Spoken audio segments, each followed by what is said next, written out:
ಇವತ್ತು ಬಳ್ಳಾರಿ ನಗರದಲ್ಲಿ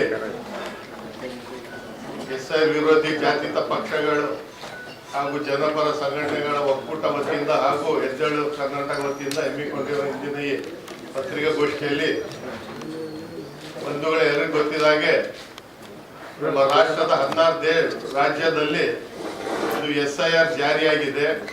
ಅದರಲ್ಲಿ ನಮ್ಮ ಕರ್ನಾಟಕ ರಾಜ್ಯನೂ ಒಂದು. ಇವತ್ತು ಒಂದು ಕೇವಲ ಸುದ್ದಿಗೋಷ್ಠಿ ಎಲ್ಲ ಒಂದು ಈ ಸಂಬಂಧಪಟ್ಟ ನಾವೆಲ್ಲ ಚರ್ಚೆ ಮಾಡಿದ್ದೀವಿ.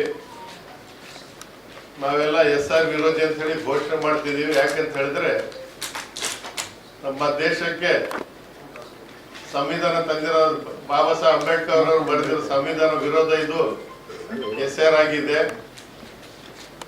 ಕಂಡಂತ ಈ ಚುನಾವಣೆ ಅಕ್ರಮ ಏನು ನಡೀತಾ ಇದೆ, ಪ್ರಾಮಾಣಿಕತೆಯಿಂದ ಇಡೀ ದೇಶದ ಮೋದಿ ಬಿಜೆಪಿ ಸರ್ಕಾರ ಮತ್ತು ಅಥವಾ NDA ಏನು ಗೆಲುವಿದೆ ದೊಡ್ಡ ಮೋಸತನದಿಂದ ಬಂದಿರತಕ್ಕಂಥದ್ದು.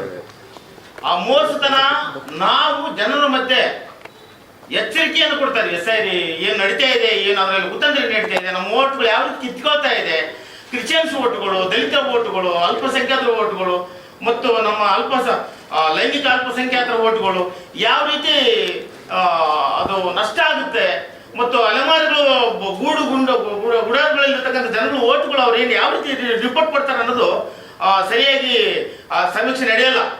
ಯಾಕಂದ್ರೆ ಅದಕ್ಕಾಗಿ BLO ಅಂತಗಳು ಮಾಡಿದ್ರು, ಚುನಾವಣಾ ಆಯೋಗ ಹಿಂದೆ ಮಾಡಿತ್ತು.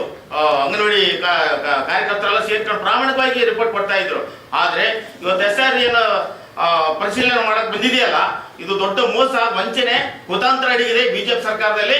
ಇದನ್ನ ಎಚ್ಚೆತ್ತುಗೊಳಿಸುವ ಮತ್ತು ನಮ್ಮ ಜನಗಳ ಓಟ್ಗಳನ್ನು ಉಳಿಸೋ ಕೆಲಸ ನಾವು SI ವಿರೋಧಿ ಒಕ್ಕೂಟ ಆರ್ಗನೈಸ್ ಸಂಘಟನೆಗಳೆಲ್ಲ ನಾವು ಮಾಡ್ತಾ ಇದೀವಿ. ಇಡೀ ಜಿಲ್ಲೆಯಲ್ಲಿ ನಡೀತಕ್ಕಂತ ಏನ್ ಸಮೀಕ್ಷೆ ಇದೆಯಲ್ಲ, ಮತದಾರರ ಸಮೀಕ್ಷೆ, ನಿಮ್ಮ ಗ್ರಾಮಗಳಲ್ಲಿ ನೀವು ಎಚ್ಚೆತ್ತುಕೊಂಡು ನಿಮ್ಮ ವಿವರವಾದ ಕರೆಕ್ಟ್ ಆದ ಮಾಹಿತಿಯನ್ನು ಕೊಡಬೇಕು. ಇಲ್ಲಾಂದ್ರೆ ನಿಮ್ಮ ಪರಿಶೀಲನೆ ಮತದಾನವನ್ನ ಕಿತ್ತುಕೊಳ್ಳುವಂತ ಕೆಲಸ ಈ ಕೇಂದ್ರ ಸರ್ಕಾರ ಮಾಡ್ತಾ ಇದೆ. ಎಚ್ಚೆತ್ತುಕೊಳ್ಳ್ರಿ. ಇಲ್ಲಿ ಜಿಲ್ಲೆಯ ಮತದಾರರಿಗೆ ನಾವು ಮಾಧ್ಯಮದ ಮೂಲಕ ಕರೆ ಕೊಡ್ತಾ ಇದೀವಿ. ಏನು SR ವಿರೋಧಿ ಯಾಕೆ ಪ್ರಜಾಪ್ರಭುತ್ವದಲ್ಲಿ ಎಲ್ಲರಿಗೂ ಕೂಡ ಮತದಾನ ಹಕ್ಕು ಇರಬೇಕು, ಆದ್ರೆ ತೆಗಿತಾರೆ ಅಂದ್ರೆ ಈ ದೇಶ ಎಲ್ಲಿಗೆ ಹೋಗುತ್ತೆ ಗೊತ್ತಿಲ್ಲ. ನರೇಂದ್ರ ಮೋದಿ ಸರ್ಕಾರ ಇದಕ್ಕೆ ಕೈ ತೋರಿಸೋದಂದ್ರೆ ಆಶ್ಚರ್ಯಕರವಾದ. ಯಾಕಂದ್ರೆ 18 ವರ್ಷ ಬಂದ್ಮೇಲೆ ಪ್ರಜಾಪ್ರಭುತ್ವದಲ್ಲಿ ಪ್ರತಿಯೊಬ್ಬ ಮನುಷ್ಯಗೆ ಹಕ್ಕುದಾರ ಆಗ್ತಾನೆ. ಆದ್ರೆ ಇದನ್ನ ಕಳೆಯುವಂತ ಕಾರ್ಯಕ್ರಮ ಕೇಂದ್ರ ಸರ್ಕಾರ ಮಾಡುತ್ತೆ.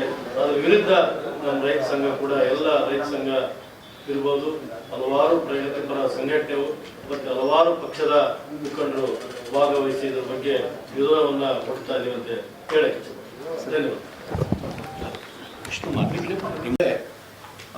ಎಲ್ಲ ಕಡೆನೂ ಅವರು ವಿರೋಧ ಪಕ್ಷಗಳಿದ್ದಾವೆ. ಹಾಗಾಗಿ ಸೌತಲ್ಲಿ ತಮ್ಮ ಪ್ರಾಬಲ್ಯವನ್ನು ಸಾಧಿಸಿಕೊಳ್ಳಿಕ್ಕೆ SIR ಮುಖಾಂತರ ಏನು ಬರ್ತಾ ಇದೆ ಅದನ್ನು ದೊಡ್ಡ ಮಟ್ಟದಲ್ಲಿ ಪ್ರಚಾರ ಮಾಡಬೇಕಾಗಿದೆ. ವೋಟರ್ಗಳಿಗೆ ಒಂದು ತಿಳುವಳಿಕೆ ಕೊಡಬೇಕಾಗಿದೆ ಮತ್ತು ಯಾವುದೇ ರೀತಿಯ ವೋಟ್ಗಳನ್ನು ಕಳುವಾಗಲಾರದಂತೆ ಎಚ್ಚರಿಕೆ ವಹಿಸುವಂಥ ಒಂದು ಕಾನೂನು ಕ್ರಮಕ್ಕೂ ನಾವು ಮುಂದಾಗಬೇಕಾಗುತ್ತೆ. ಹಾಗಾಗಿ ಈ ಒಂದು ಜನಾಂದೋಲನದಲ್ಲಿ ಎಲ್ಲ ಪಕ್ಷಗಳು ಪಕ್ಷಭೇದ ಬಿಟ್ಟು ಒಂದು ಇವತ್ತಿನ ನಮ್ಮ ಪ್ರಜಾಪ್ರಭುತ್ವ ವ್ಯವಸ್ಥೆ ಉಳಿಸ್ಬೇಕು ಅಂತಂದರೆ ಎಲ್ಲರೂ ಒಗ್ಗಟ್ಟಾಗಿ ಆ ದಿಕ್ಕಿನಲ್ಲಿ ಕೆಲಸ ಮಾಡೋಕ್ಕೆ ಮುಂದಾಗಬೇಕು ಎಂಬುದು ಮುಖ್ಯವಾಗಿ ಹೇಳ್ತಾ ಇದ್ರು. ಮತ್ತು CPM ಪಕ್ಷ ಇದನ್ನ ದೊಡ್ಡ ಮಟ್ಟದಲ್ಲಿ ಪ್ರಚಾರ ಮಾಡ್ತಾ ಇದೆ, ಜನಾಂದೋಲನ ಮಾಡ್ತಾ ಇದೆ. ಅದಕ್ಕೂ ಈ ಜನಾಂದೋಲನದ ನಾವು ಭಾಗಿಯಾಗಿ ಈ ಒಂದು ಪ್ರಚಾರದಲ್ಲಿ ಭಾಗಿಯಾಗ್ತೀವಿ.